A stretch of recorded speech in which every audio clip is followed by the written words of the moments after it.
bom dia, mais uma manhã com Deus, priorizando a palavra de Deus. E nesta manhã do dia 6 de janeiro, nós vamos meditar de Gênesis, do capítulo 16 ao capítulo 19. Que a paz do Senhor encha o teu coração nesta manhã. Capítulo 16, nós vamos falar do nascimento de Ismael, filho de Abraão. E aí você vai me perguntar, é o filho da promessa? Ainda não.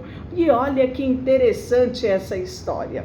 Sarai, mulher de Abraão, não havia conseguido lhe dar filhos. Tinha, porém, uma serva egípcia chamada Agar. Sarai disse a Abraão: o Senhor me impediu de ter filhos. Vá e deite-se com a minha serva. Talvez por meio dela eu consiga ter uma família. E Abraão aceitou a proposta. Então Sarai, mulher de Abraão, tomou Agar, serva egípcia, e a entregou a Abraão como mulher. Isso aconteceu 10 anos depois de Abraão haver se estabelecido na terra de Canaã. Abraão teve relações com Agar e ela engravidou. E quando Agar soube que estava grávida de Abraão, ela começou a tratar a sua senhora com desprezo. Então Sarai disse a Abraão: você é culpado da vergonha que eu estou passando. Eu entreguei a minha serva a você, mas agora que ela engravidou, ela me trata com desprezo. O Senhor mostrará quem está errado ou sou eu? E Abraão respondeu: Agar é a tua serva. Faça com ela o que lhe parecer melhor. Então Sarai tratou tão mal que por fim Agar fugiu. É, isso mesmo. E o anjo do Senhor encontrou Agar junto ao deserto, perto de uma fonte, junto à entrada de Sur.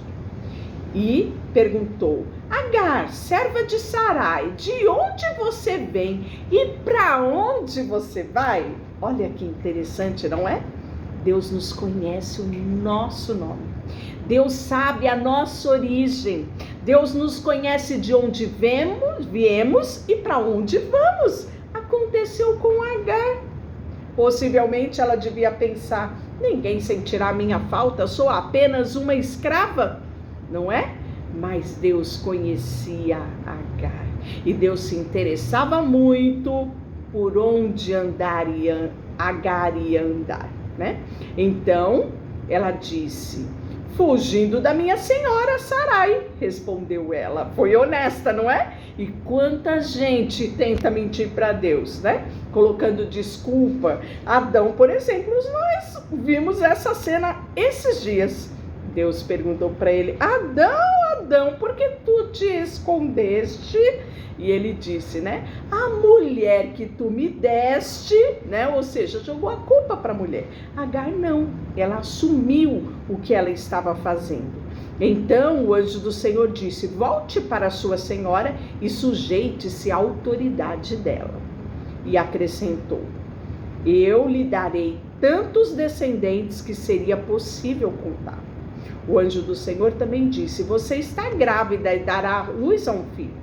Dê a ele o nome de Ismael. Olha que interessante, não era este ainda o filho da promessa, mas Deus determinou quem seria Ismael, o nome dele e quem ele se tornaria. Olha que coisa mais linda! Seu filho será um homem solitário, indomável, como um jumento selvagem. Levantará o punho contra todos e todos serão contra ele. Sim, ele viverá em franca oposição a todos os seus parentes. Então Agar passou a usar o outro nome para referir-se ao Senhor que havia falado com ela. Chamou de: tu és o Deus que me vê. Olha que coisa extraordinária. Essa expressão que Agar fala no capítulo 16, no versículo 13. Tu és o Senhor que me vê.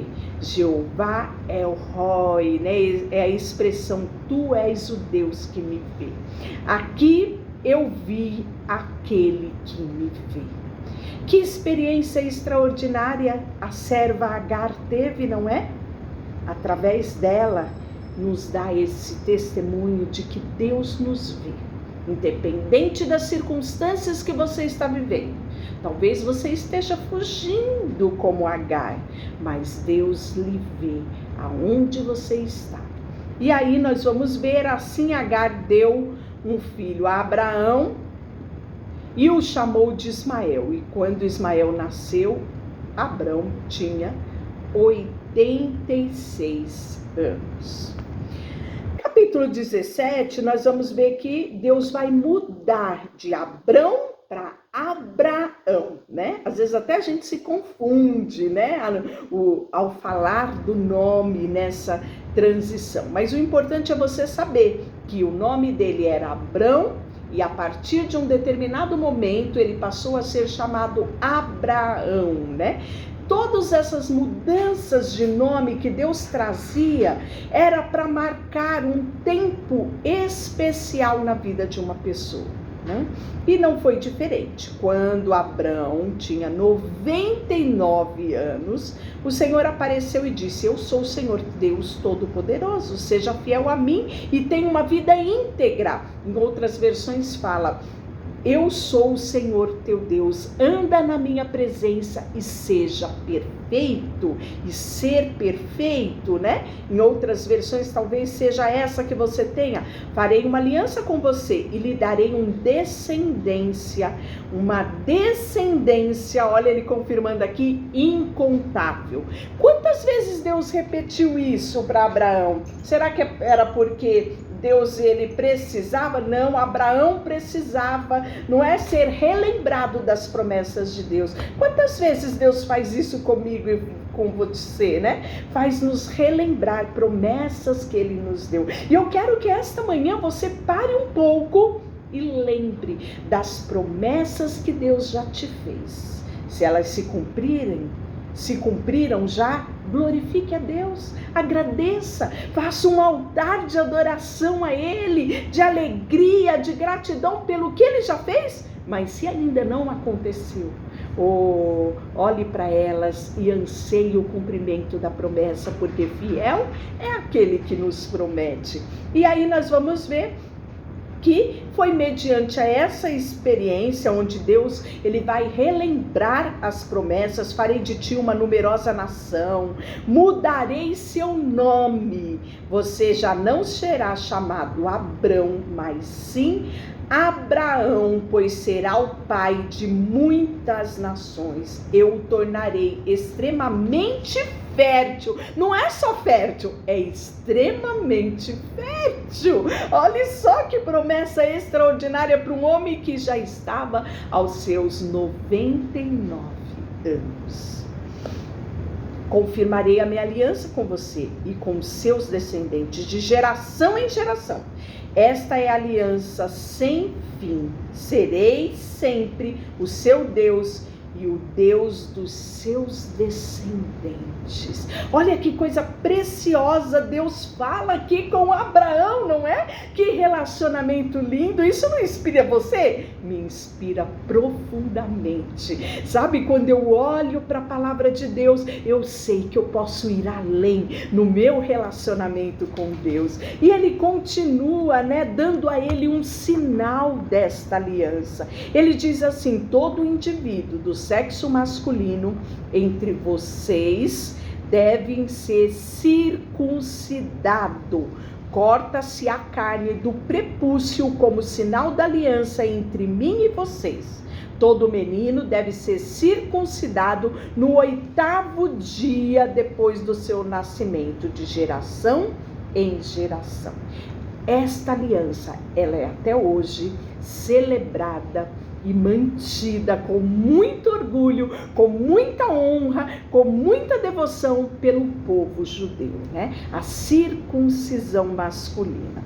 E aí, Sara vai receber também um nome. Deus também disse a Abraão: quanto a tua mulher, não se chamará mais Sarai, De agora em diante ela se chamará Sara. Eu a abençoarei, por meio dela darei a você um filho. Sim, eu a abençoarei. Ela se tornará mãe de muitas nações. Haverá reis de nações entre os seus descendentes. Abraão se prostrou com o rosto no chão e riu consigo e pensou: eu com 100 anos poderia ser pai? E como? Sara aos 90 teria um filho?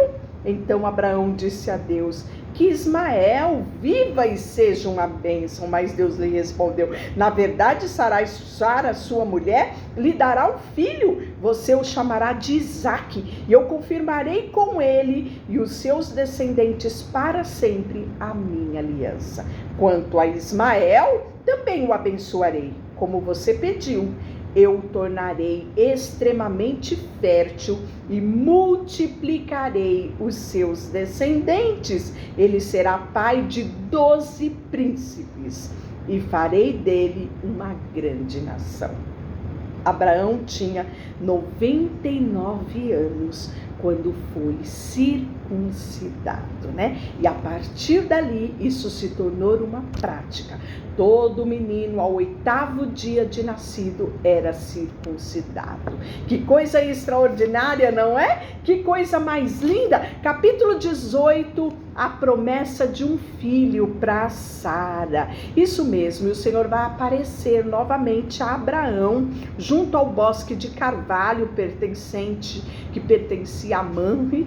Abraão estava sentado na entrada da tenda na hora mais quente do dia, olhando para fora, e viu 3 homens de pé, próximos à tenda. E quando os viu, correu até onde estavam e lhe deu boas-vindas, curvando-se até o chão.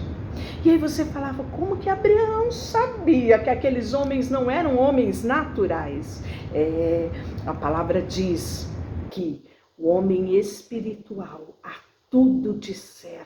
Ninguém precisou, o anjo não precisou dizer: olha, Abraão, eu sou um anjo e vim aqui fazer uma visita a você. Não, Abraão sabia que aqueles homens eram homens especiais, vindo da parte de Deus. E aí nós vamos ver que ele corre, né? E aí pede para Sara: rápido, pegue 3 medidas da melhor farinha, amasse e faça pães. Abraão correu ao rebanho, escolheu novilha, né? E ele prepara ali um banquete para aqueles homens. E aí Sara ouve a notícia, não é? Quando a comida estava pronta, Abraão pegou coalhada, olha que delícia, leite, carne assada, e serviu aos seus visitantes. Enquanto eles comiam, Abraão permaneceu à disposição deles à sombra da árvore. E aí ele perguntaram: onde está a tua mulher? Perguntou um dos visitantes. Está dentro da tenda, disse Abraão. Então um deles disse: voltarei a visitar você por esta época, no ano que vem, e sua mulher terá um filho. Sara estava ouvindo a conversa dentro da tenda. Abraão e Sara já eram bem velhos, e Sara tinha passado muito tempo da idade de ter filhos. Em outras versões fala que tinha cessado os costumes das mulheres, ou seja, Sara não ovulava mais, não menstruava, não tinha mais período fértil. É isso mesmo. Por isso consigo ela disse: como eu poderia, uma mulher na minha idade, ter esse prazer, ainda mais quanto ao meu Senhor, o meu marido, que é idoso, né? Então imagine, ela começou ali, né, a tentar vislumbrar como seria aquela promessa. E o texto fala, né, que então o Senhor disse a Abraão: por que Sara riu? Porque uma mulher na minha idade ter filho? Existe alguma coisa difícil ou demasiadamente difícil para Deus? Foi esta a informação, foi esta a afirmação que teve, né? E Sara logo diz: não, eu não ri, né? Tentando ali apaziguar aquela situação. E aí nós vamos ver que logo em seguida Abraão vai interceder, porque aqueles anjos, eles tinham vindo trazer uma notícia muito difícil. Deus tinha enchido a sua taça de ira contra Sodoma e Gomorra. E aqueles homens vieram para trazer a destruição sobre Sodoma e Gomorra. Você vai continuar lendo no capítulo 19 e vai falar sobre essa destruição. Mas Deus disse que não poderia agir contra Sodoma e Gomorra sem comunicar a Abraão. Sabe por quê? Porque o sobrinho dele morava lá. Olha que relacionamento extraordinário, não é? Deus pensava em Abraão nos mínimos detalhes. Que inspirador é isso, não é? Vamos orar nesta manhã? E que você anseie ter este relacionamento que Abraão teve com Deus. Deixa eu orar por você, Senhor, nesta manhã. Colocamos diante de Ti o nosso coração, a nossa vida. Que arda a chama em nós, de ter contigo um relacionamento que Abraão conquistou. De ser amigo de Deus, de ter fé nas tuas promessas, sabe, de viver por fé e não por vista. Colocamos diante de Ti tudo que temos e somos, em nome de Jesus. Amém. Deus te abençoe.